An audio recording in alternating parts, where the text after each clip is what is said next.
Sawadee Krab. Great to be here, and I'm happy to see some familiar faces. Lucky for you, I have two objects in my hand, so I cannot do too much animation. If you were in here during the break, you saw the issues we were having with the laptops and trying to plug in. It's kind of a last-minute jitters. This is actually my third session of the day. Not at this event. We had a webinar today on ransomware. I spent about an hour and a half talking about WannaCry, the OAuth attack, and we had 2,000 people attend a webinar. So security, top of mind. That's why we're all here. That's why the other speakers are here. And as the Cisco representative, I want to say Kapkun Ma Kap for inviting us, allowing us to share with you. So for the next 40 minutes or so, I'm going to talk about delivering effective security. We're going to stay away from products and all of that stuff and talk about core issues, right? I know the other speakers from the sessions that I heard talked about what you can do. I want to talk through some use cases, specifically WannaCry, right? And we'll talk about how we can defend against things like that, not just again from a product side. So the first thing we need to do, and what we've been thinking about is Cisco for every product that we build and every company that we buy. So everything we do must be simple, simple to deploy, simple to manage, open.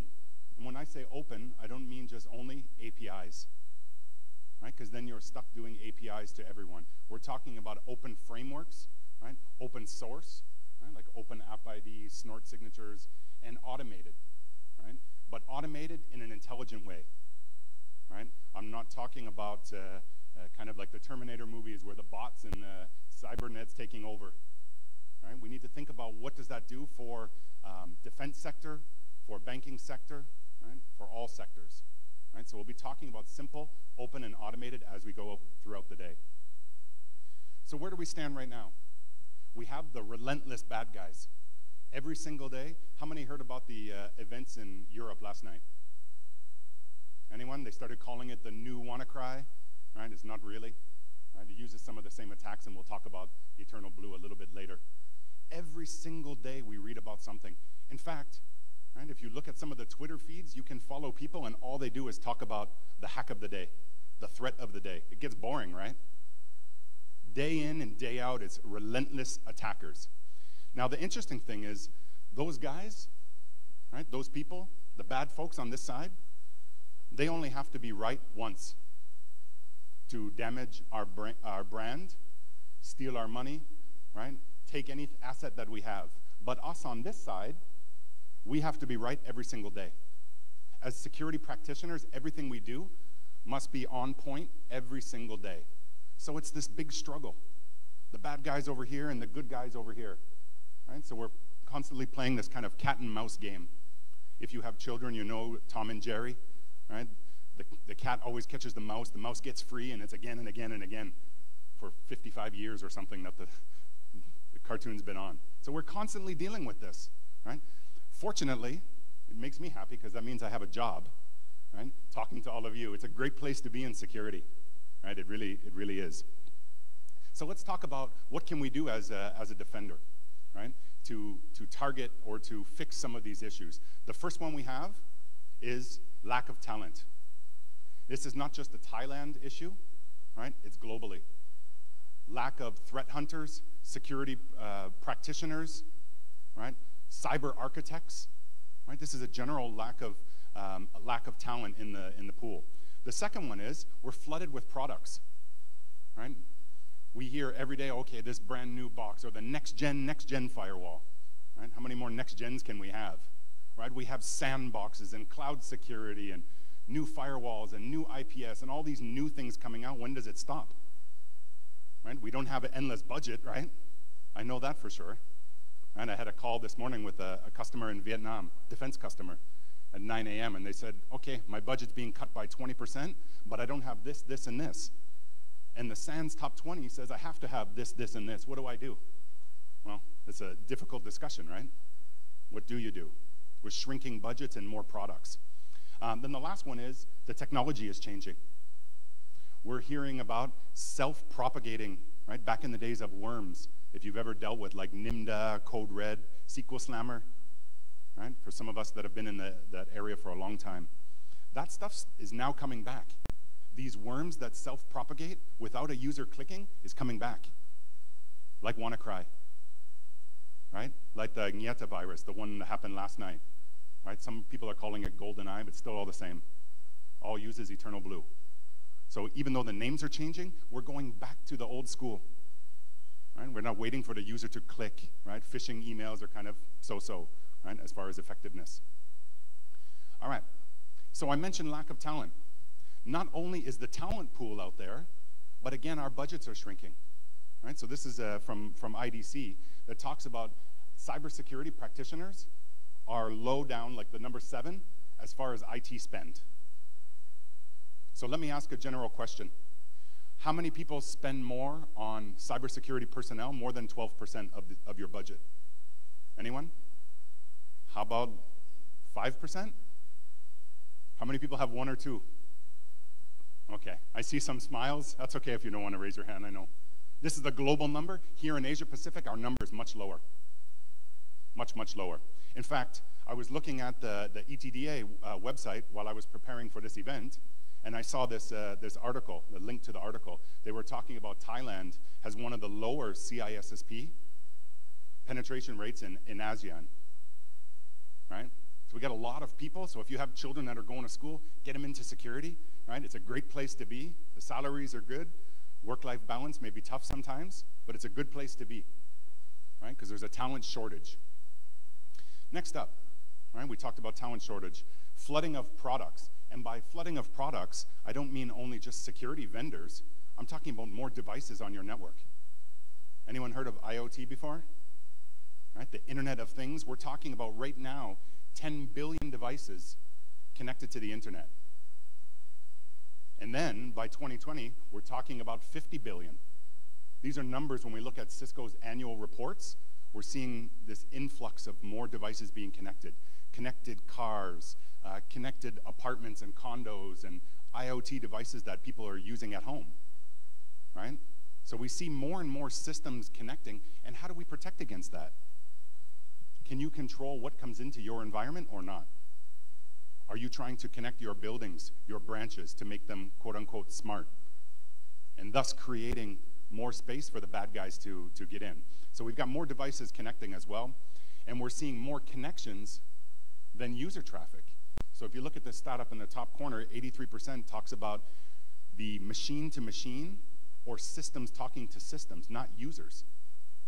Very different kind of paradigm shift than a couple years ago, right?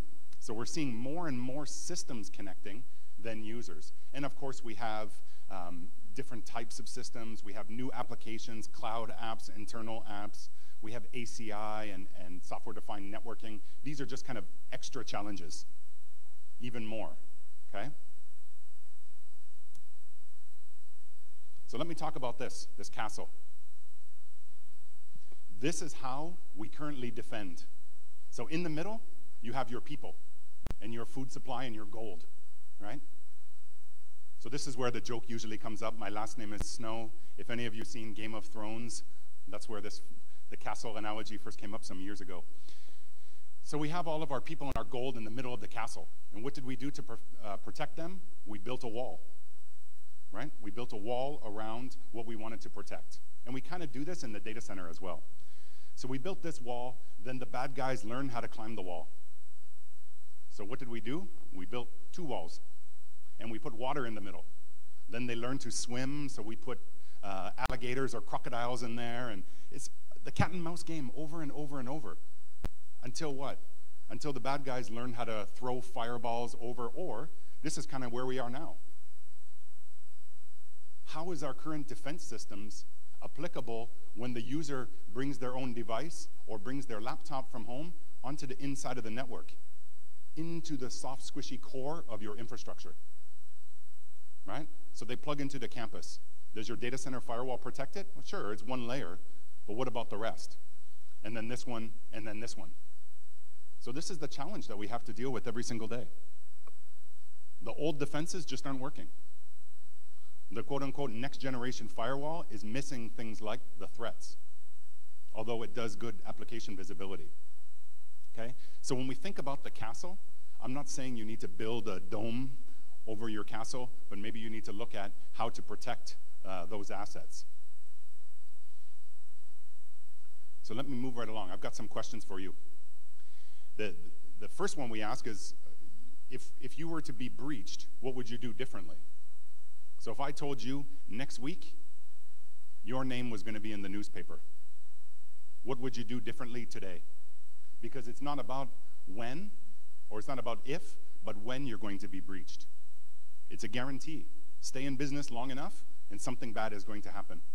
Internal user, right? Malicious user, outside interference, maybe government if you're in the defense sector, right? This stuff is going to happen. Maybe you've already seen this in your day-to-day jobs, okay? And the reason being, as I believe was mentioned earlier, you can't be 100% protected all the time. We need to learn to move beyond just protection to defense and reaction. So it's not just that barrier, that wall that we build even higher. We have to assume things are going to come inside. How can I see and respond quicker? So if any of you heard about the kill chain, cyber kill chain before, we talk about being able to see, detect, and respond, or notice things at the recon level before I move to take, before it comes into a targeted attack, right? So we'll talk a little bit about that. So lots of detection does not equal better security. Just because you have a SOC with a SIM, I think it's a false sense of security. The question is, have you simulated attacks in your network? Have you hired people to come in and look at your infrastructure, right? Have you asked your people, all right, do some test and don't let me know what it is and see if I can see it. You pick a day, pick a time. Those looking kind of inward, right? Looking at your own infrastructure, looking at your own defenses is a good way to see what the bad guys may be looking for. And if not, hire an external consultant to come in. Or just go on vacation for a week, try and forget about work, and think about what you would do if you were the bad guy. Would you follow someone in on the door? Would you steal a badge? Would you drop a USB key in the parking lot? You probably wouldn't try and just do a normal web attack or something like that. Right? Those days, I think, are long gone. So just because we have events doesn't mean that we're secure. So that's what the bad guys are doing. Let's think a little bit about how we can change the equation as good guys and girls, right? How can we be the defenders of the castle, right? The shining knight, if you will. So the first one is asking the right questions. If you look at Sun Tzu, it says, if you know the enemy and know yourself, 100 battles, 100 wins. Basically what this is saying is that if you understand maybe your weak points and your strong points, you can begin to focus on where to balance your time, or maybe where to make those weak points a little bit stronger, right? Which is why I mentioned either hire someone to come in and do an audit, right? Not somebody that knows your infrastructure. I'm talking about somebody who's never been in to talk to you before, whether it be a vendor or a third-party consultant, right? Just to ask those questions. What would you do if this happened? What would you do if this happened? So start to ask those questions. Because what you can do is you can find out if your security posture is effective. And by the way, pulling the cable to communications is a backup plan. That's not an answer, right? Especially if your business relies on, if you're a bank, your business relies on transactions, right? Your bottom line relies on it too. Pulling the cable is not always an answer. But thinking about what can you do if something bad were to happen. And if it did happen, how can you shorten that gap between the initial time of the threat, the detection, and the response, closing that kind of that attack continuum, right? So the idea is to be able to close that, make it shorter, respond faster. Because again, we're not perfect. The products we buy are not perfect. The bad guys have a lot of time, a lot of money, and a lot of assets to be able to attack you, especially with the cloud, right? So that's what we need to think about. So what we believe at Cisco is being able to add automation into the infrastructure. And I don't mean just doing it blindly, right? Saying, okay, my systems are automated to be able to close up holes as we see them. There must be some intelligence built in, okay? And I'll share some more details with you on that. So we use this as part of our new marketing pitch, the plane made out of 50 planes. This is how our customers' infrastructures are. They buy products, right? Some have 5, 10, 15, 20 different vendors, and they all do very siloed things. I've got a firewall for this. I've got a next-gen firewall here. I've got a next-gen firewall over here for this. Now, who manages all that? I've got a lack of trained professionals, but I've got 3 different firewalls. Are they actually doing their job? Are they effective? Who's monitoring the Sandbox, the IPS, the cloud access security broker, et cetera, et cetera? And then if you have budget left over, who's doing the threat hunting and being proactive? That's the problem we have, right? So the second one, and I put this in here, the artificial intelligence or the artificial stupidity, if it was like that. Seeing something on the network and saying, I saw it, therefore I'm going to respond. I'm going to kick that user off because I saw something. Who's verifying that it's real? If your IPS triggers an alert, how do you verify that it was real? Right? How do you verify that the machine that was being attacked is actually vulnerable? Can your systems tell you that this was a Windows attack on a Linux server, therefore I don't care about it? It's informational only, instead of alert, alert, alert, because we can't handle that, okay? So what we want to be able to do is take what we call the security effectiveness gap, which is as we keep adding more boxes into the network, our capabilities kind of slow down. But what doesn't slow down is the complexities. Hopefully this comes up. As we add more systems into the network, we're adding complexity, but we're not necessarily getting any more capabilities. So now we've got this widening gap, right? This effectiveness gap. And again, the reason being is lack of trained people, budget constraints. These products don't work well together, right? 1 + 1 doesn't equal 3. It's still only 2, sometimes 1.5, because the systems are complicated, right? So when you talk to your vendors, when you investigate a new product or new technology, say, how does it fit into my ACI data center roadmap? How does it fit into the current SIM tool that I have? Does it make the SIM tool better? If I have this on the LAN, what can I do more with it, right? Instead of just adding more boxes into the infrastructure. So I think we're about halfway through, I think. I don't have a timer up here. But what I want to do is kind of change into a little bit more threat-centric stuff. So how many people have heard of WannaCry? All right, a couple hands. WannaCry is interesting. And the reason it's interesting is because it's changed from what we typically see from attacks, okay? Other than having a really cool name of wanting to cry, right? I talk about this one, SamSam, and this morning our webcast, we talked about SamSam. And the reason why this one is important is because it was the first malware in a while that was self-propagating, meaning it didn't use a phishing attack, meaning the user didn't have to click anything. It wasn't an email attachment. It wasn't something hosted online. It was an internal propagating threat, worm, if you will, like SQL Slammer and NIMDA and some of those old school ones if you've been around for a long time. It targeted specifically JBoss servers, okay? So why am I talking about that? Because WannaCry was basically the same thing, how it propagated. Now, interestingly enough, the team that created the exploits that we're talking about is a 3-letter acronym from the USA. That's what they say. I don't know, nor do I want to say what the acronym is, but it starts with an N and ends in an A.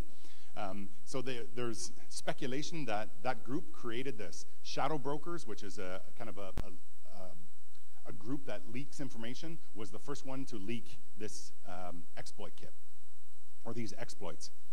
Microsoft, earlier, I think, yeah, May 12th, released the patches for the systems affected.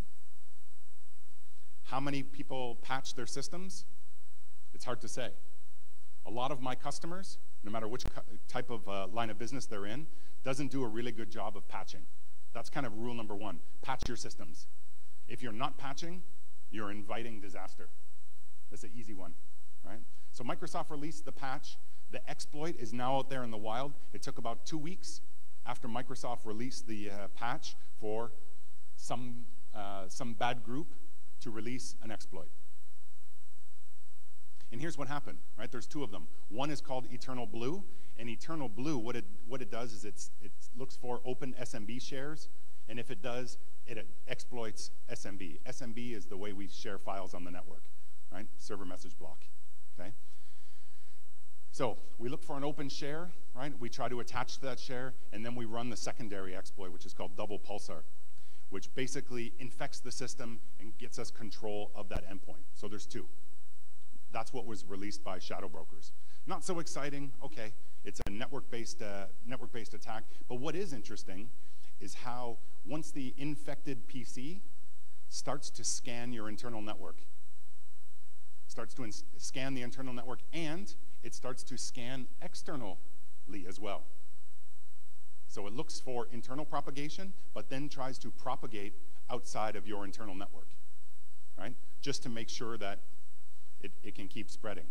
So we've got internal and external spreading. So after that, what happens? There's a bunch of different processes. The first one is the system checks for the kill switch, right? Kill switch like on a grenade, right? Basically, there's a domain that if the domain is reachable, the attack, at least that particular session, stops.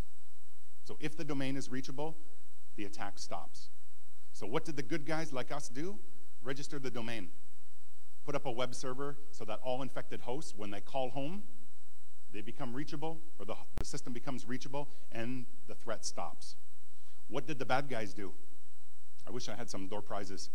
Somebody registered the domain, brought up a server so it would respond to the kill switch, and what did the bad guys do? They DDoSed the kill switch to try to take it back offline so the propagation can continue. What did some of my customers do that were infected? They used their firewall to block the domain. It's like, but that means that the hosts are going to continue to spread if the kill switch is offline. So in fact, better to make it available, right? So that's one interesting thing. The second one is, after the threat was internally spreading, right, and if the kill switch was offline, there was a couple processes that were dropped. One is a Tor client. The other one is the famous ransomware request. You must pay me 0.5 bitcoins, otherwise I'm going to delete your data, or it's encrypted, you'll never get it again, right? And it's like a TV commercial. Pay now and you get a discount. If you wait an hour, I'm going to double the cost, right? So there's actually sales tactics in there where the end user that's infected thinking, okay, if I only pay the equivalent of like 5,000 baht or 10,000, I get my data right now, but if I wait an hour, it's going to cost me 20,000 baht. Better do it now, right, to get your family pictures back, right? So that was the WannaCryptor part.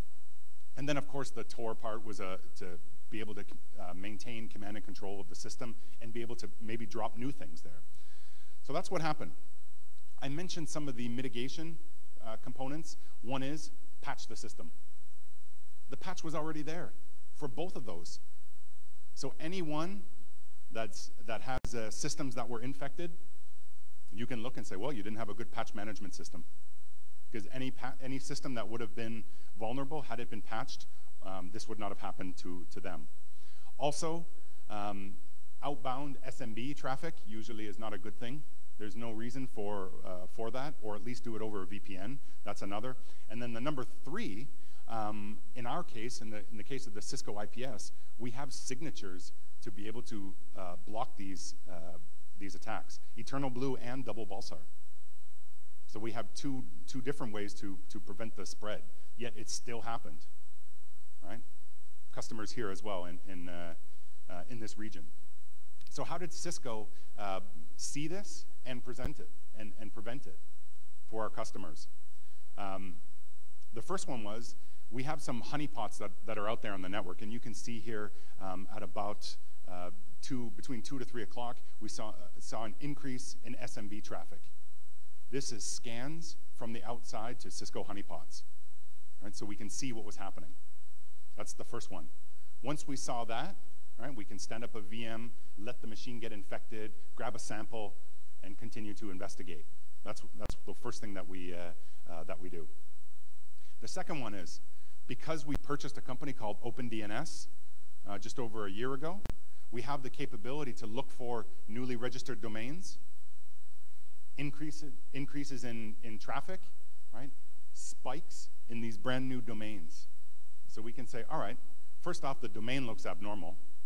Second of all, it's a brand new domain, and we see a sudden increase in it. Well, we better start looking at a little bit more detail. So here you can see that the brand new domain, we see people contacting, or hosts, infected hosts, joining that domain. The next one, if I look a little bit further, right, again, this is the umbrella platform, we can see the influx of traffic. Right? We can also see within our firewalls and the IPS that that domain may have been hosting malware, right? Or we see actual exploits coming to and from that system. And those systems that are doing that, right, would typically exhibit the behavior of trying to contact the kill switch. So any system that tries to call that kill switch, I know is infected. Pretty straightforward, right? What would the firewall do? If it saw this brand new domain, never saw it before, right? It's not gambling, it's not alcohol related, it probably lets it through, right? Just a normal uncategorized domain. So what would happen in your environment if a host tried to contact this? Would it let it through or not, right? So we'll talk about this in a little bit more detail. The next one, bypassing all of the walls of our castle, all the crocodiles, all that good stuff, the inside of the network. What did we see? Well, we have another product that takes in NetFlow information, right? And the product is called StealthWatch. And what StealthWatch does, it absorbs NetFlow information to look for internal threats. Things that have bypassed the firewall, the IPS, maybe at the remote part of your branch, okay?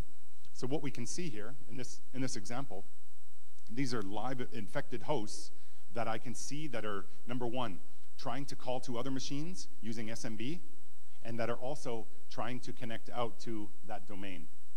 So now I can see the internal threats, not just the cloud DNS service. So I've got a second way of doing it, okay? Right. Here's the latest case from last night. It's basically the same thing, right? If you've heard about the one that hit the Ukraine last night, it also uses Eternal Blue. It does not use double pulsar, but it's basically the same. We would see it with DNS. We would see it with SMB traffic. So the point being is defense in depth. No matter what product you buy from any other vendor, no product is 100%. So there's probably been multiple people up here to talk about products and things. Nobody is 100%. No single product, right? No silver bullet, as we say. The idea is, can I get information from multiple sources to know that there's a threat in my network to be able to respond faster? That's the idea, being able to respond faster. So this particular, both of these, the one last night and WannaCry, could have been much, much worse. If there was no kill switch, we wouldn't have seen that initial peak and then stop. So if there was no kill switch. And if there was no known Microsoft patch at the time, if this was a true day zero, we'd probably still be talking about it right now. All the operating system vendors would be scrambling to try and write a patch for it, right? There may be less people in this event because you'd probably be back at the office trying to figure out how to defend against these things. We must think like this. We must think like, what would happen tomorrow to this system if there was a day zero? And that's the way you have to think about it, because I guarantee you, the bad guys are thinking like that. They're thinking about, what can I do to be different than this? Can I borrow some code? Can I adapt? Can I morph into something else and find my way in? And it's not just for freedom, right? It's about money. So the best practices, obviously use an actively supported operating system. Make sure your system is patched, right? Ask yourself the questions, what would I do if? And of course, have a good backup. This is outside of work. This is best practices at home too. Make sure your husband's or your wife's PC is patched. Make sure your kids' systems are patched, right? That's just good practices. And save all your family photos and everything that's valuable to you, okay? But back to the original questions, right? Do you know your security posture? How comfortable are you that if this were to happen, that you would see it on the inside of your network? Most of my customers have really good perimeter security. They say, oh, I've got the best firewall, I've got the best IPS, but what are they doing on the inside? Do they know every single device and asset that's connected to the network? Right? I have a lot of customers that have said, yes, I know everything that's on my network, and we do an audit, and the answer is most of the stuff they know. Not everyone knows everything, okay? Then can my products work together to become better? So, we talked about the kill chain at the beginning, right? So we've got this idea of target, compromise, and breach. There's very distinct phases in them and very distinct technologies that you can use. So the initial reconnaissance could be, let's say it was an internal host, could be something like scanning. What can I use to detect internal scanning? Maybe an IPS, maybe a firewall, maybe NetFlow information, right?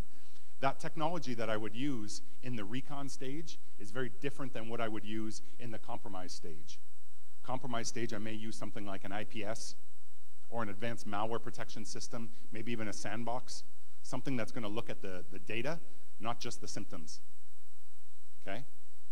Then the last part, moving right along to the sixth area, is what do I do if I am breached? How can I find the initial infection vector? How did the bad stuff get in?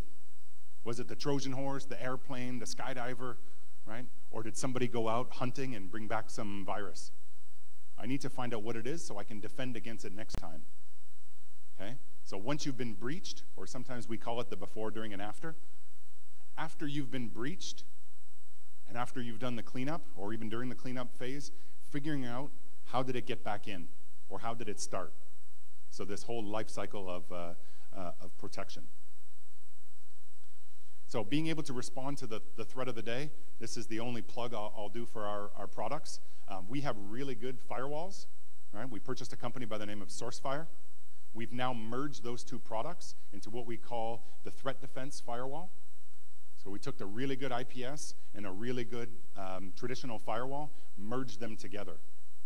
So if you look at reports like NSS, it shows that we're doing really, really well, high efficacy and high efficiency. Next one is the advanced malware protection, how to prevent the advanced persistent threat. We talk about this service, or AMP, being able to run on email gateways, web gateways, firewalls, IPS, even on the endpoint and servers, right? Defense in depth, defense everywhere. The next one is identity services.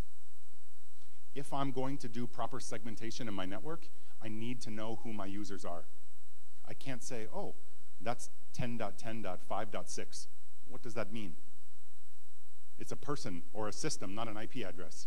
So how can I create proper policy if I don't know what's connected to my network? Printers, phones, users, VIPs, board of directors, right? Or even higher. On the inside of the network, I mentioned a company that we purchased called Landcope. They have a product called StealthWatch, and what StealthWatch allows us to do is see what's on the inside of the network. Monitor who is talking to who, what systems are talking to what systems. That also helps me to make sure that my firewall policy is correct, okay? You might have read about certain breaches in ASEAN that talks about remote systems talking to an ATM, right? If you look at Bangladesh Bank as an example, outside of ASEAN. What happened to them? Well, somebody plugged in a $10 switch into the remote part of the branch network and cost them $90 million US by Swift transfer. And that was just the first one.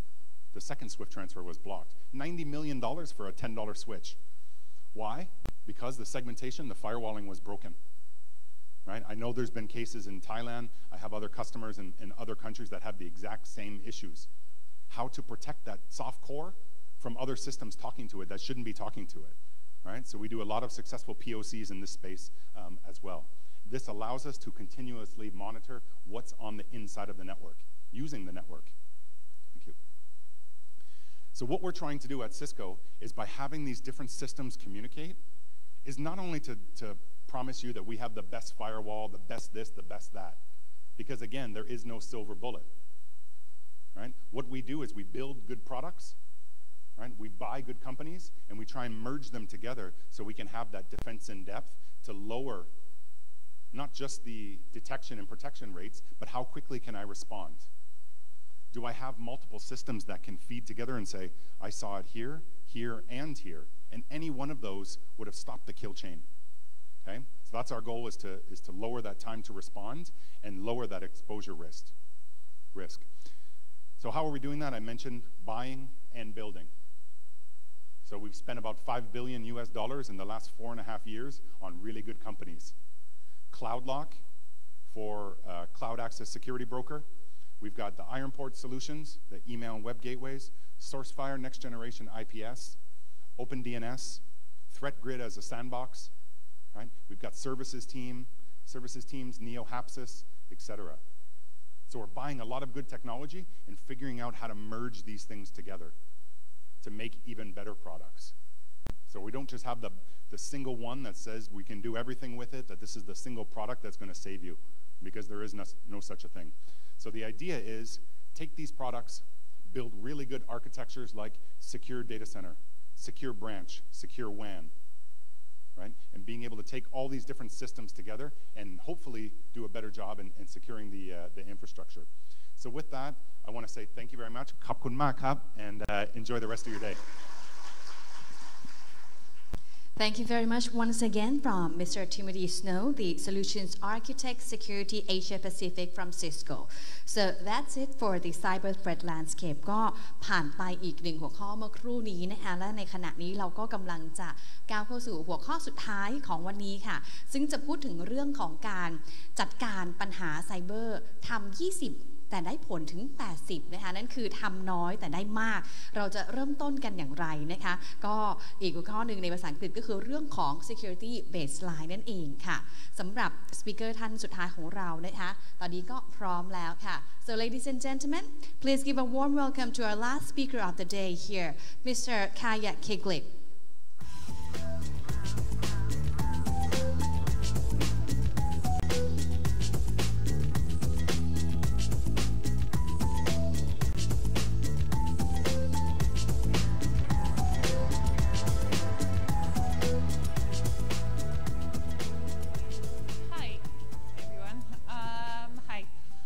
So thank you for staying this late. I will try to go through this presentation fairly quickly, and we'll sort of zoom out a little bit from the technical conversations that you had sort of the last couple of sessions, and talk a little bit more about how the political environment is changing, how the sort of online environment as a whole is changing, how technology is changing, and what that means for cybersecurity, what it means for innovation, what it means for economy, and what it means for all of our lives. So I'll go through sort of these three categories, geopolitical change, evolution of technology, and persistence of threat, and then conclude by talking about what the industry is doing today to sort of protect our systems, what governments are doing, and sort of give a few examples of how government and industry needs to work together in this critical space to be successful. So I'll start with this, and I'll sort of go a little bit back in time. This is the map of sort of 2005 is covered, but this is the map of the internet in 2005. The one thing I would say is sort of the bigger the box on the slide, the greater number of people in a particular country are online. So for instance, here in 2005, the US is by far the largest box, and it has about 200 million people online at that point. The second thing that's important to know is that the darker the color of the box, the greater percentage of the population is online. So for instance here, the US is at sort of almost 50%. But if you look at sort of this side of the world where we're now, so China is sort of almost, is the biggest in the region, is just ahead of Japan. But the difference is color is stark. China is really early in its internet penetration with around 100 million people online. And Japan is, again, almost at 100 million people online, but the percentage of the population that's online there is a lot higher. It's also important to remember that 2005 is a year, and the reason why I say this, I've recently realized this when I would talk to a group of sort of entry-level university students. This is a world that was completely different. The university students, when I was like, yeah, 2005, that was, Google Maps was just introduced. Facebook only sort of really started going outside the US. This is 1 billion people online. iPhone really wasn't in the market yet. Cloud computing, no one really heard of the term yet. So it's a very, very different era. And keep that in mind throughout this presentation, and sort of, especially when I go to the sort of section that talks about how cybercrime has evolved, think about the products and sort of the evolution of the products as we sort of move on. The next slide is very different. This is 2015, so let's say now. As you can see, a lot of the sort of the US and the Western European countries in particular, and here New Zealand, Australia, and Singapore, Japan to an extent, are very, very dark brown, dark blue. They are almost at sort of 90% penetration, so they're not going to grow much bigger. On the other hand, where you see a clear shift from where the previous slide was, you can see China, India, Indonesia growing dramatically and still having a way to go before they reach full potential. This is also, I think, like I said earlier, the technology dramatically changed in those 10 years. Not only can we talk about sort of cloud computing and sort of the benefits it brings, but also things like Internet of Things, which are not reflected on this map. The various estimates out there are that there might be up to 50 billion devices online by 2020, I think, which will also dramatically change how security and innovation is sort of dealt in this space. And sort of going to the future, this is 2025, you can see this side of the world is a lot bigger and probably a lot more influential in sort of political affairs, but as well as in innovation. I think so far, the majority of internet policy, cybersecurity policy, from a sort of a government perspective, has been led by the countries where a lot of the technology comes from. So, United States. European Union, in particular, is a second sort of market where a lot of regulatory initiatives came from, whether it's on data protection or cybersecurity. That's most likely to change as countries here in this region have greater influence, greater numbers of people online, as well as start developing new technologies that are specific to these markets and are likely to export them to sort of the sort of where technology originated maybe 20 years ago, 30 years ago, I guess. So I think we are already starting to see at Microsoft, sort of our Indian subsidiary in particular, sort of developing products that are specific to the Indian market, because, and sort of more broadly in the region, because we see that the internet experience that people have here has been very different. Whether it's, whereas in the sort of the Western sphere, the focus on how you got online has traditionally been through desktops. Here, the vast majority of online engagement is over mobile. So a lot of the products that are developed here have been very different. The other thing that the last thing I want to say about this slide is, and I think that's the bit that I think always sort of surprises people.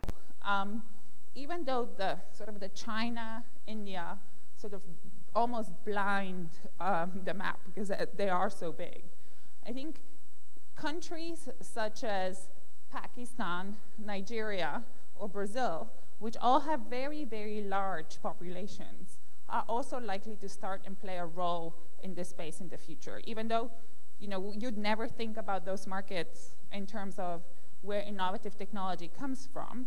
But I think that's something that, as years and sort of come, is what we should and probably will expect increasingly.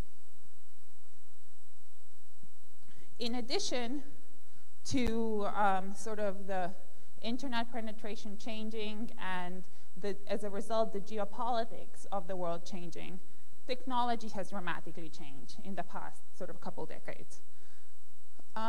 We traditionally talk about technological evolution in terms of 3 different eras. First era, which was sort of IT craftsmanship, which was sort of, think about the 70s and the 80s, where not that many people used computers. As they used them, they used them sporadically.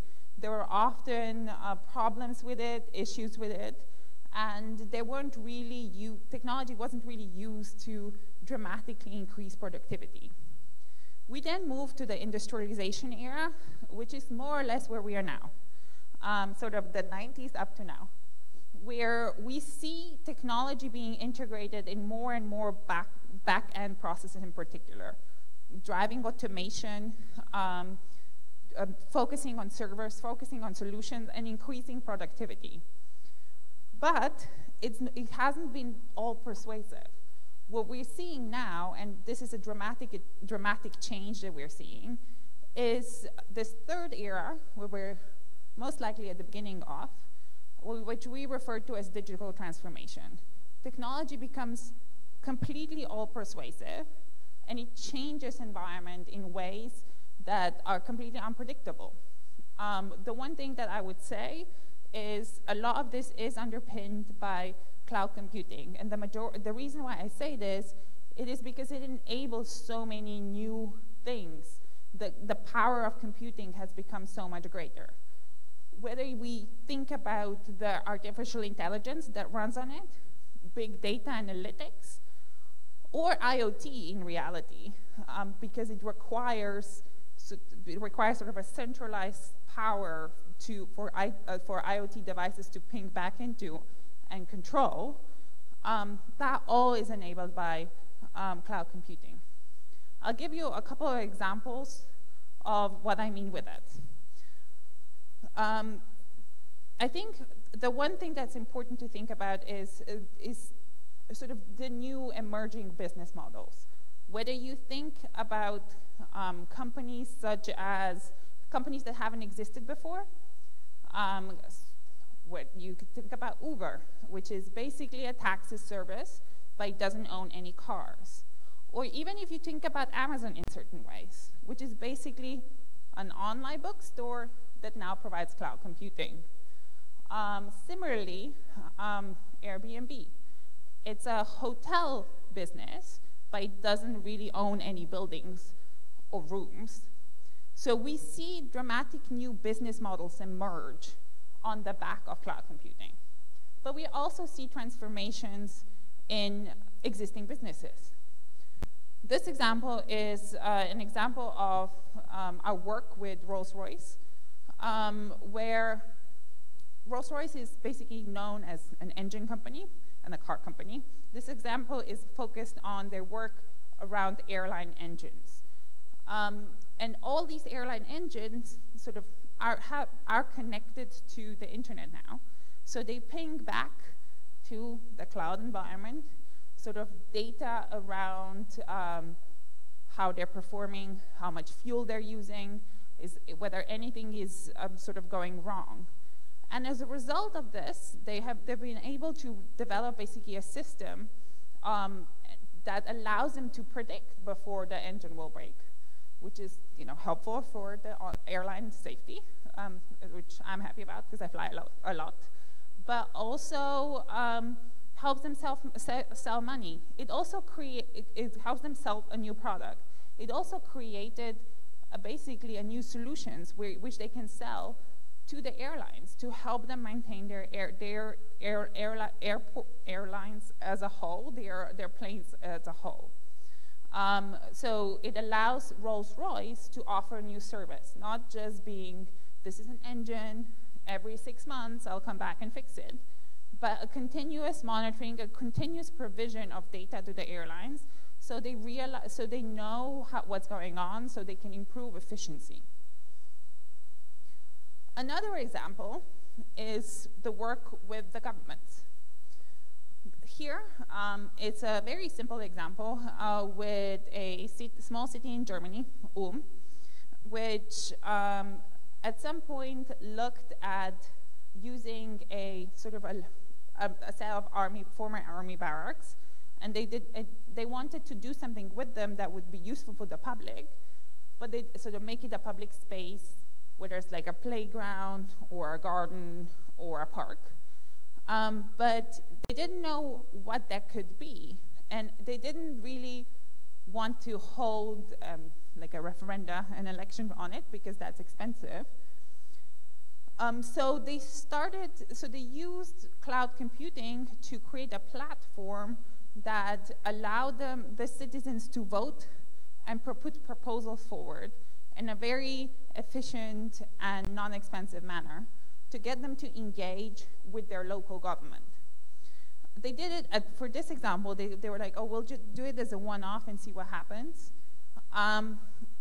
But it was so successful because the citizens actually were like, oh, we can actually participate and sort of get involved in the process. And that they sort of kept this on and sort of do it on a repeated basis and ask for, sort of put proposals forward, ask for feedback on different ideas, and sort of help structure in which direction the local government is going.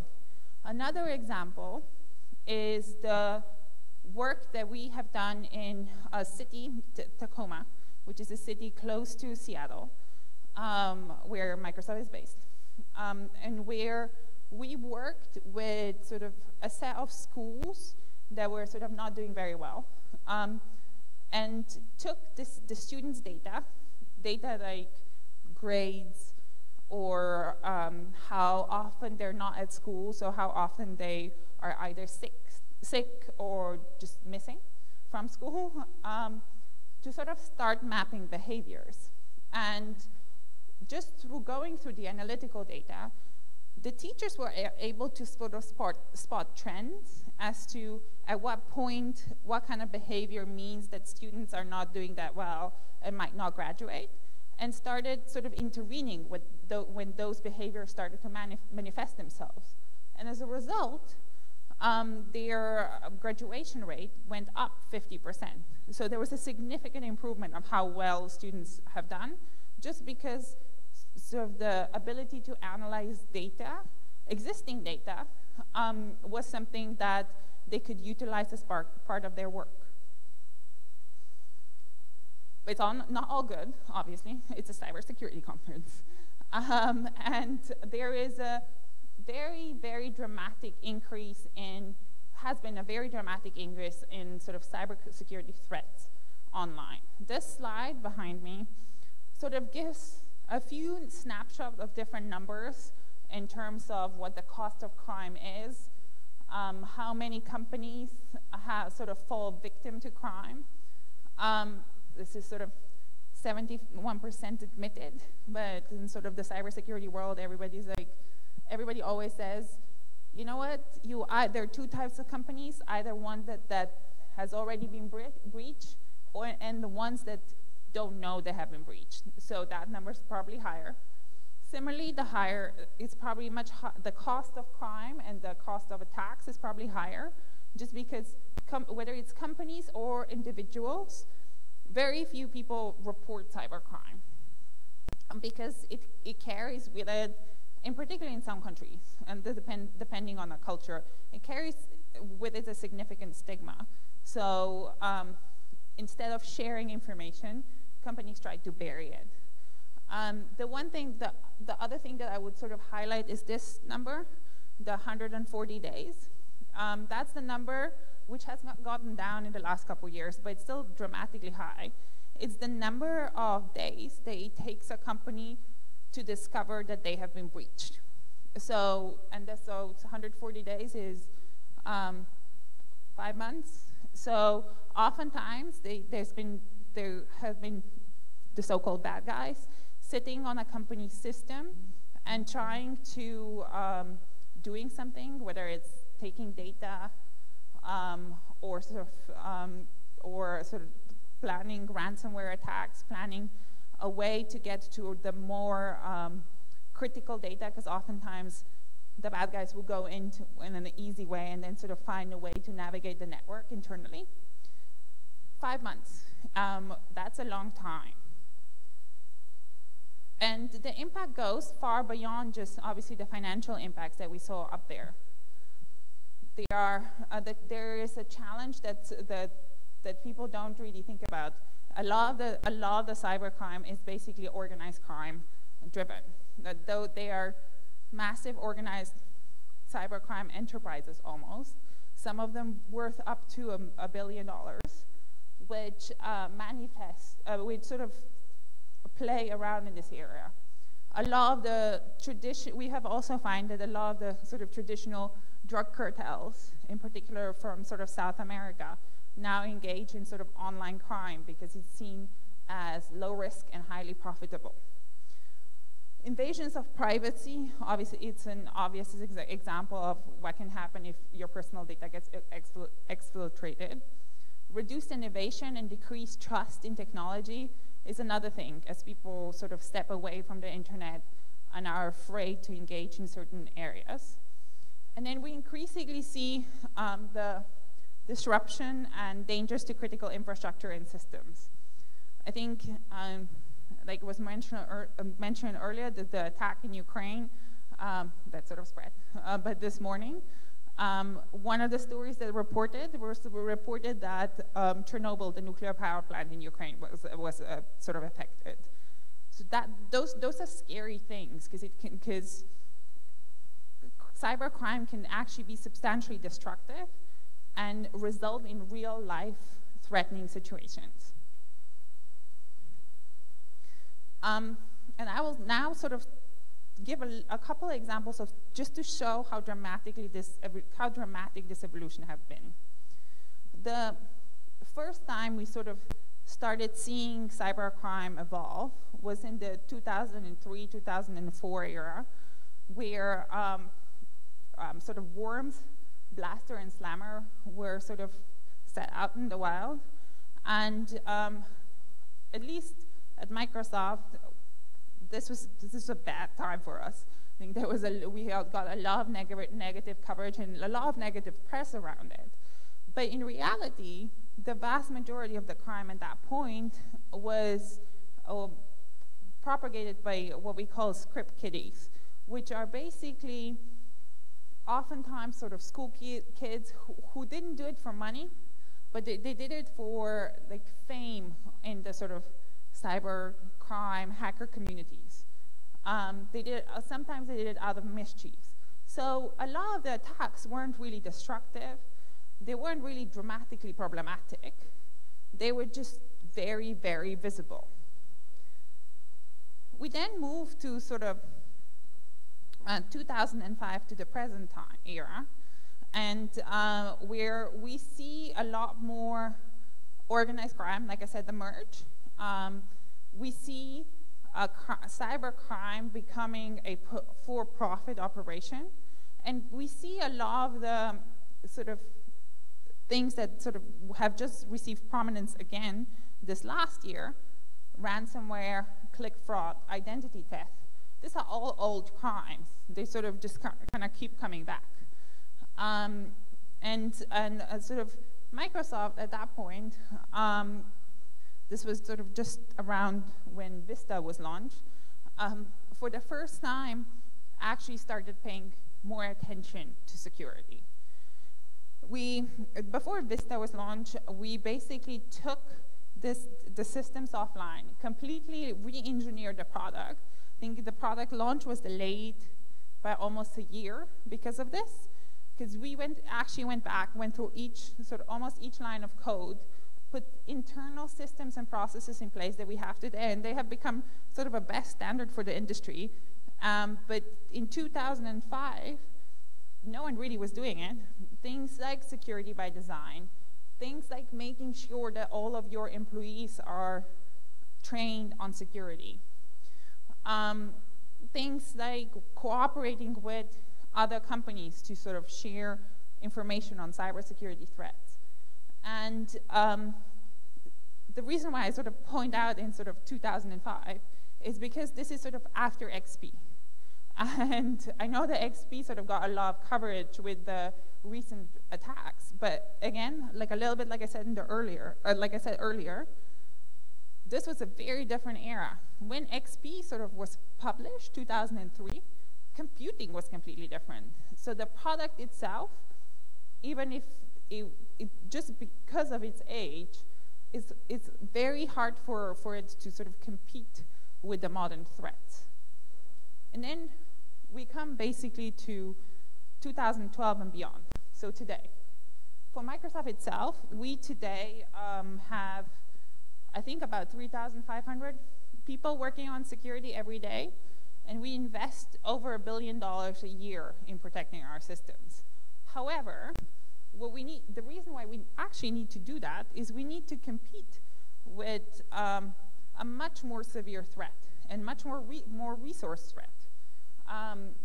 Sort of what we call the advanced persistent threats, which are motivated both by sort of IP theft, desire for data, both personal data or other that could be used for espionage, as well as disruption. And the threat tends to come both from all of the ones that we had before, sort of the cyber criminals who do stuff for mischief, the organized crime, but also by activist groups who want to sort of promote a cause, or nation states who sort of play in this field as sort of a cyber warfare operation, or as well terror groups who at the moment mostly sort of use it for propaganda purposes, but we are also likely to see them to start moving into a more sort of damaged focus approach, which I think probably scares everybody. How the industry is responding, we're basically changing and evolving our products. Security has meant this. It has meant, let's just build a wall around it. Whether it's utilizing firewalls or sort of other approaches. But that's sort of almost not possible anymore. And it's definitely also not sufficient. The reason why I say it's not possible is not just, as I said earlier, sort of mentioned cloud computing, but also we all use technology differently. It used to be you went to work and there was your computer and you worked on it. And then sort of mobile phones were added to it, but they tended to be government if you work for government, but business tended to issue it to you.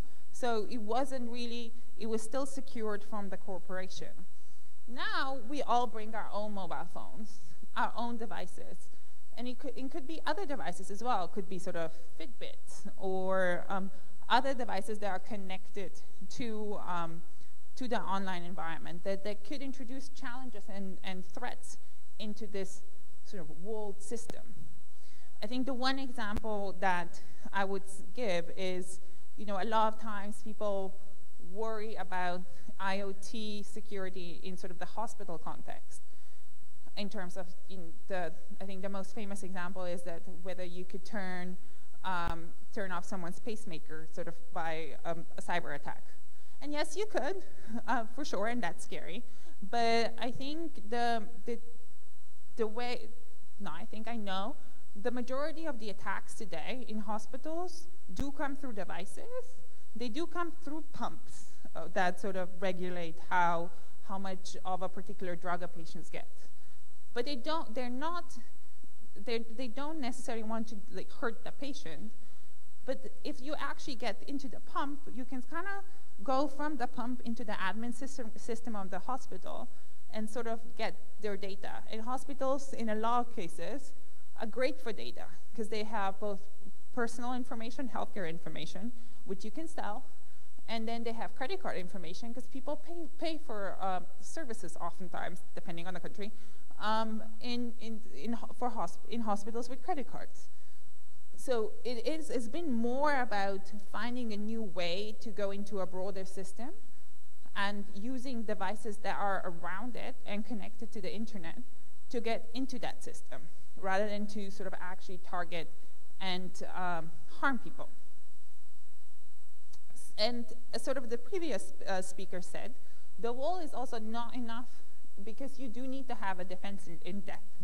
You need to make sure that not only you protect sort of a wall, your perimeter, you need to make sure that you have a system in place that you can respond after you have been breached.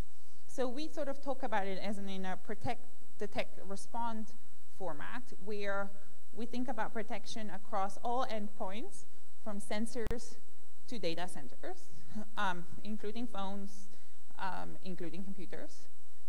Then detecting, making sure that you have the newest technology in place that allows you to monitor behavior on your network, increasingly automatic, just because technology can much more easily spot sort of changes in the trends than a human eye can.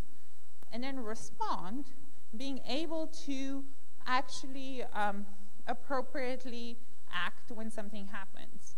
And that means both sort of whether it's cleaning the network and also recovering the network, making sure you have plans in place that if you are taken offline, you can actually get back and up and running almost immediately.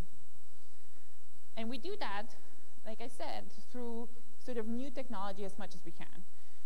Cloud computing, as an example, gives you the ability to actually automatically patch, for instance, a lot of the vulnerabilities at scale. If you have Office 365, for instance, and there is an attack that is attacking one of our customers, and we spot it and rectify it, we can almost immediately make sure that all of our other customers that use the same product are also protected. Where in the past, in the non-cloud environment, it used to be much more, okay, we protected this person, then we issue a patch, and then maybe people will actually upload the patch, maybe. Similarly, big data, like I said earlier, allows us to spot unusual activity. This could be both activity on the network, but also activity, for example, our digital crimes unit a couple years back sort of were analyzing the data that they received from their botnet takedown, sort of our operations with the various law enforcement services around the world to sort of stop cyber criminals. And they were like, okay, let's try and put it all on the map. Let's just see what it looks like. And one thing that you couldn't ever do before sort of the big data and big data analytics were around was see how particular attacks spread around the world. And one was fascinating in particular because it sort of stopped on the sort of Cyrillic border in Europe. So the malware was clearly designed not to attack countries that use Cyrillic script, which actually helped with detecting where it came from. Because most of the time, cyber criminals try and not attack their own countries, because that would get them into a greater danger of being put in prison. And the third one is sort of using artificial intelligence more and more, ensuring that a lot of the mundane tasks that cybersecurity professionals used to have to do are getting done with computers with minimal supervision. And the reason why I highlight this is there is a dramatic shortage of cybersecurity professionals in everywhere in the world. So the ability to use technology as much as we can to help us bridge this gap is becoming critically important. But we are also not the only ones responding. The other work that's been done, and some positive, some negative, in this space has been by governments. Governments are heavily, heavily involved in cyberspace. I sit on a team that sort of mostly works in legislation and sort of strategies with governments around the world. And we sort of keep track on some of these numbers that we have up there. Today, we have over 70 countries that have adopted national cybersecurity strategies and or are going through a renewed period where they're sort of looking at them again to make sure they're up to date. That doesn't mean they're all super effective, but it means that there is a much, much higher focus on understanding and trying to navigate the cybersecurity environment at the country level.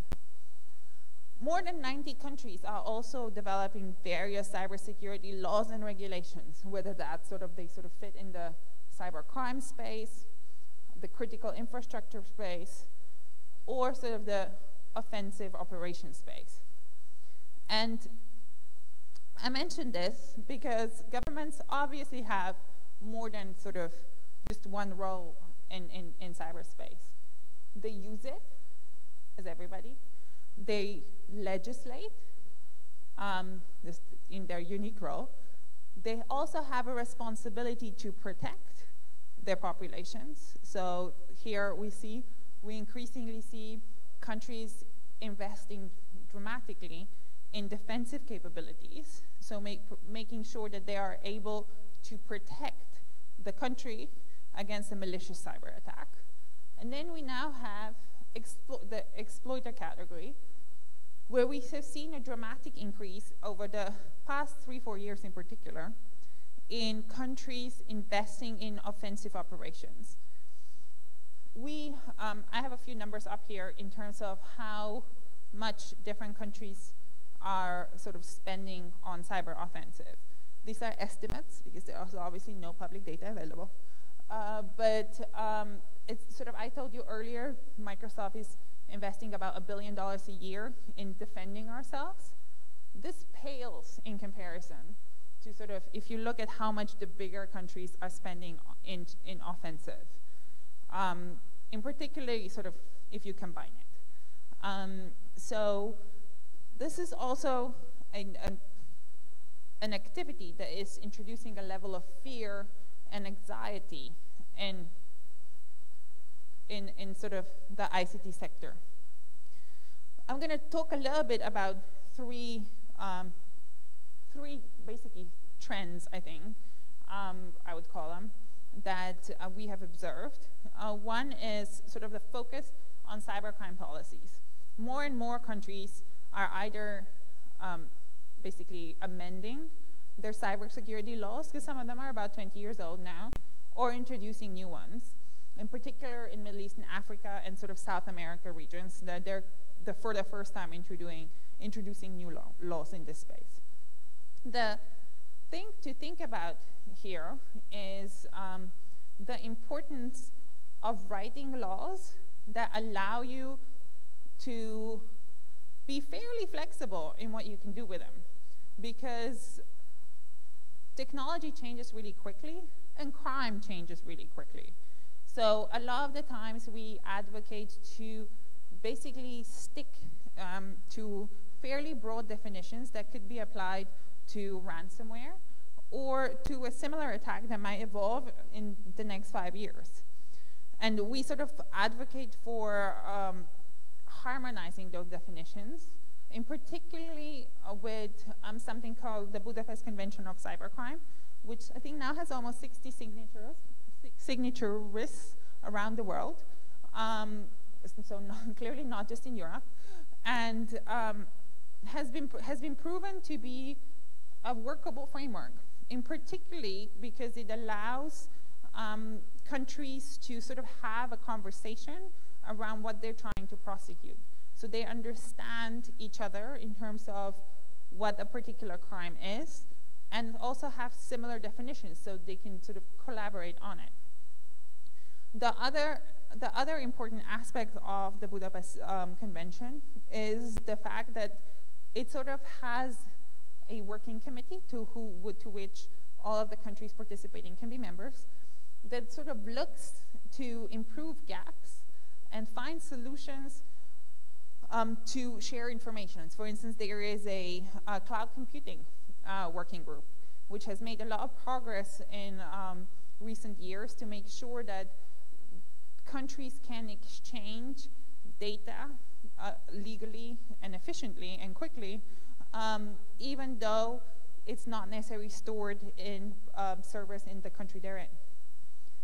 The next policy that is something that governments have really been focusing on is this idea of security baselines and protecting critical infrastructure. The two blue boxes up there have clearly one looks at government systems and the other looks at enterprises overall. And we have seen governments sort of start focusing on both.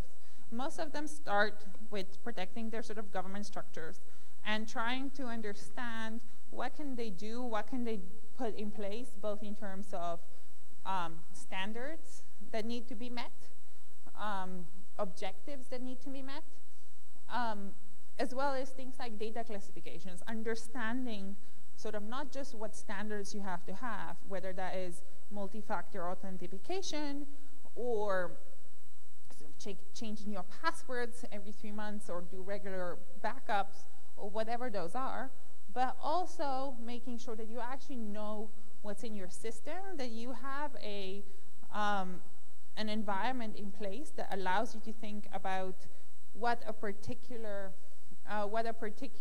set of data is, how important it is to you, and how important it is to your adversary. I think the important thing to think about in this space, and this is, I think, a lesson that the US government has learned in particular, the breach now about 2 years ago of the Office of Personnel and Budget Management in the US, so the Opm Breach, was a shock to the system because they had a lot of policies in place, but they only thought about it from their own perspective. So they were like, okay, this data, we just have a list of employees, is not that important. So it wasn't necessarily protected at the highest level of security, but it was very, very important to the alleged attacker, which is another state, because it allowed them to see all the information, all the data on who worked for the American security services. But they didn't think about it from a perspective of a risk to the data, why it would be of value to someone else. They were just looking at it from their own perspective. So thinking about risk management and threat management for sort of both of those lenses is important. On the enterprise side, we're seeing increasingly governments put forward proposals on improving the security of critical infrastructures.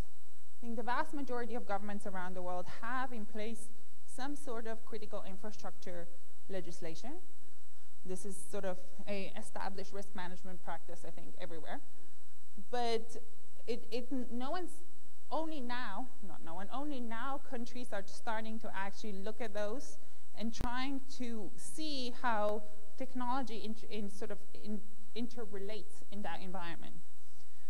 How do you ensure that financial services, healthcare, transport organizations, electricity companies, all these groups that countries have classified as critical to their security and well-being as a nation are also protected when it comes to online threats, because they are all going online, but there is no necessarily the same level of security standards that has been developed and in place. The challenges that countries sort of face in this space tend to be understanding what those standards should be. We have traditionally argued and advocated for countries to learn from each other in this space. We think security baselines are something that will be 80% the same for all countries and all sectors. And then you have a 20% difference where you look at your risk and your threat and you adapt that 20% to be like higher security or lower security, whatever the situation is.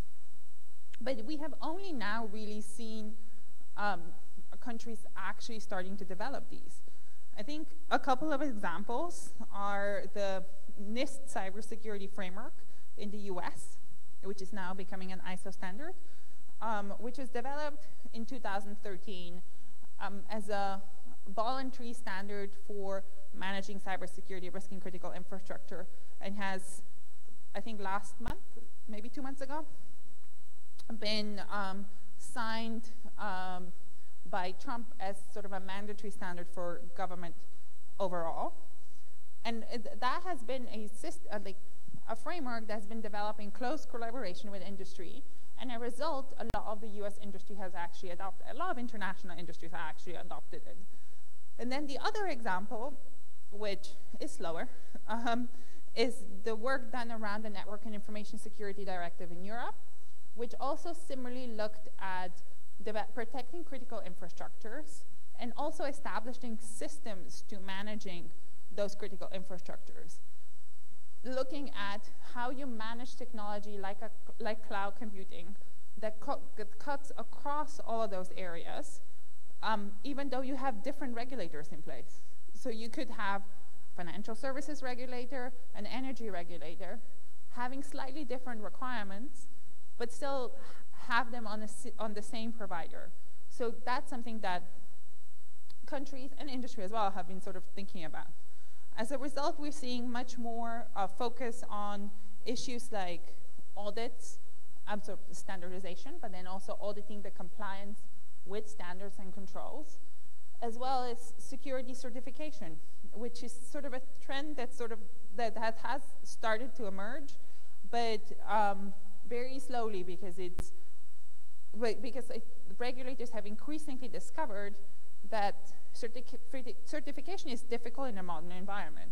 It's much easier to look at it sort of from a product perspective or an IoT perspective, where you have a product that you install, and it doesn't really change.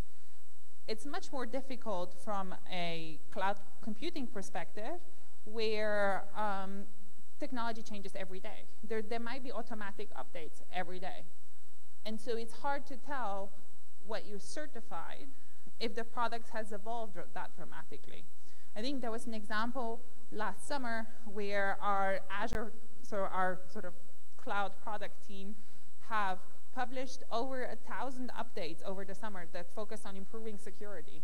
So how do you certify that? Has been something of a moving target. The other thing that countries have started to really focus on is information sharing and incident reporting. So how do you make sure that companies start sharing information among each other on the threats they see, so they can protect actively?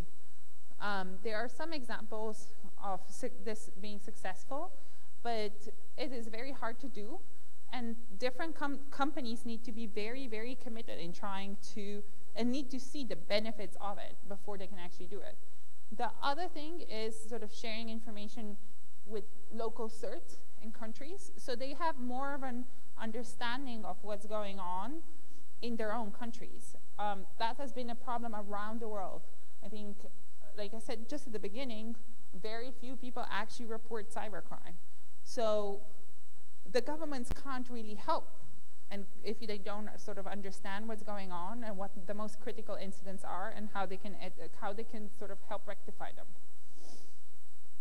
The third activity, which I sort of alluded to earlier, is the increasing presence of government-sponsored cyber attacks.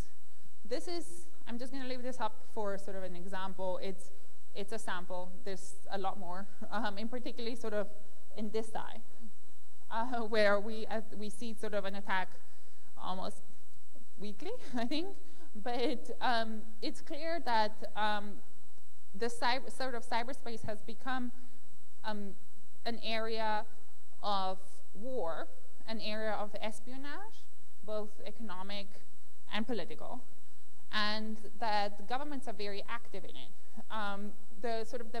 The major sort of attacks that we've seen, and people I think recognize, are sort of the attack in 2007 against Estonia, which Estonia said came from Russia, although that was not necessarily always, that was not established, and Russia denied it. But then across all of this, most countries deny it. Stuxnet, which was the attack on the Iranian nuclear facilities, which was allegedly conducted by Israeli and American security services. The Sony attack, which was conducted on as a result of their distributing a film about North Korea. And that was actually a dramatic attack. It was because a lot of the attacks before were sort of either denial of service attacks, or they were mostly denial of service attacks. The Sony attacks and the Stuxnet attacks were actually destructive attacks, where physical damage resulted. So when the Sony employees showed up at work, none of the computers worked. And you couldn't salvage them. Then you see OPM, which I talked about before. Japan Pension Service had a similar attack. And in sort of the last year, we see a lot more attacks around elections. And these tend to not be very sophisticated attacks, but they are attacks that are very effective and sort of used to spread propaganda for propaganda purposes, more or less. But then we also have seen increasingly attacks on the power grid. Both the Ukraine is up there, but also there's been malware, potentially destructive malware that was found on hydro plants in the US. Like I said earlier, Chernobyl was attacked earlier today, and sort of other examples in this space. So I think this is also something to think about. Governments are doing both positive things, trying to protect their environments, but also destabilizing them. And to close, I'm going to talk a little bit about what we should do to sort of get out of the situation. I think this slide talks about the different synergies in roles between the public and private sector. I think it's clear that in a technology which is a completely new environment to what was regulated before, predominantly because most of the owners and that sort of drive innovation in this space are based outside the national states. And sort of most of it is private sector owned. It is critical that government and industry work together on sort of trying to solve the problem.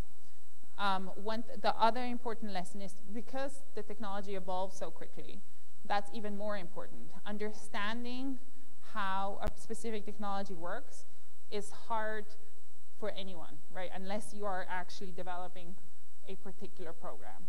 So having the ability to sort of engage and sort of get it explained, also not just from an innovation perspective, but from a security perspective, you know, to be able to not just write a law that says, okay, this will protect me, but actually be able to sit down with a particular provider and have it tell them which direction the technology is going, and sort of what is something that will be helping to protect you in 1 year or 2 years, and that the law will still be relevant, is critical.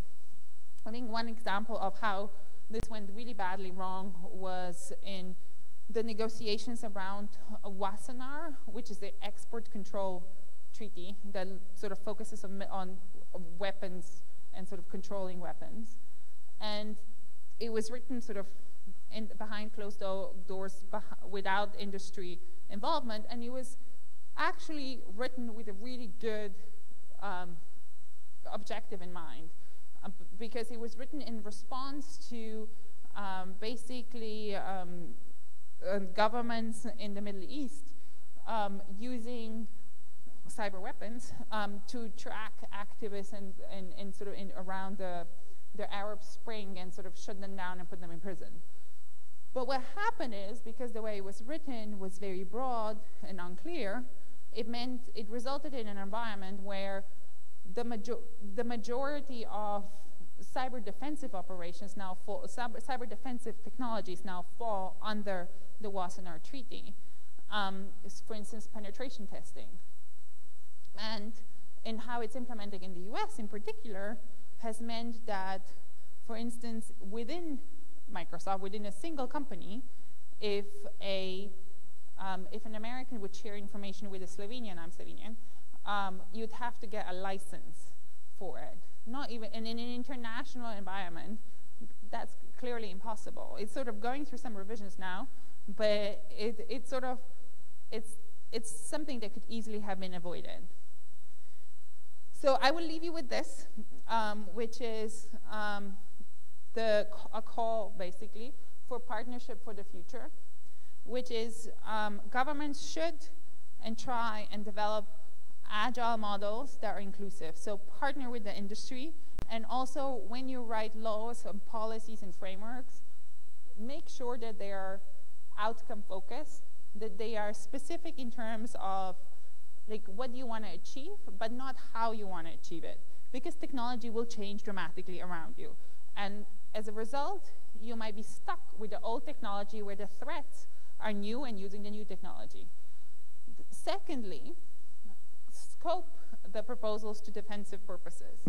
The industry is, I think, very happy and willing to cooperate to protect customers, but they're only able to do so if they know they're doing it for defensive operations, and that the information they provide won't be used for offensive purposes. So for instance, in information sharing, it's very important that the government entities that might receive data from the industry are very clearly in the sort of civilian space and not in the military space. Just because that is sort of difficult for a lot of companies that work internationally to sort of stomach. When you're developing laws, focus on what's super important to you. I understand security is a problem across the board, but every government, every company has limited resources. So prioritizing, understanding where your highest risks are, and investing first there, and then thinking about what you can do in other spaces is critically important. And then finally, once you have come to a conclusion, once that's been done, always remember security is not static. It continues to move and develop. So you need to continue monitoring what's going on, continue reassessing, and continue sort of reevaluating and engaging and basically starting the circle again. So with that, thank you, and I hope you have the good rest of the conference.